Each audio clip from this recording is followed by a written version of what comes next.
కొన్ని మంత్రిత్వ శాఖల్ని పనిష్మెంట్ శాఖలుగా భావిస్తుంటారు. లేదా లైట్ మన మీద మనల్ని ప్రయారిటీ ఇవ్వట్లేదు, ఇదేదో సైడ్ లైన్ పాత్రలు.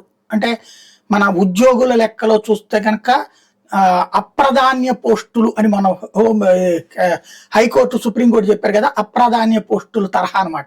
అటవీ శాఖ, పర్యావరణ శాఖ, గ్రామీణాభివృద్ధి శాఖ, ఇలాంటివన్నీ కూడా కేవలం ఉత్సవ గ్రహాల్లా.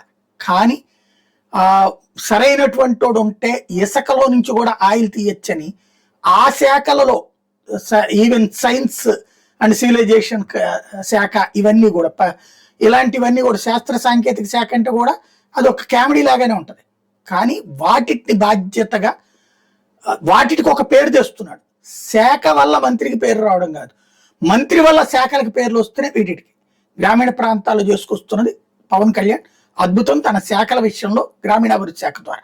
అలాగే అటవీ శాఖ ద్వారా అటు ఏనుగులు తెప్పించడం దగ్గర నుంచి ఇప్పుడు తాజాగా ఈ హనుమాన్ యాప్ అనేది ఒకటి పెట్టి 7 వైల్డ్ లైఫ్ అంబులెన్స్లు, 93 ఆర్ఆర్ఆర్ వాహనాల్ని ప్రారంభించుకొచ్చారు.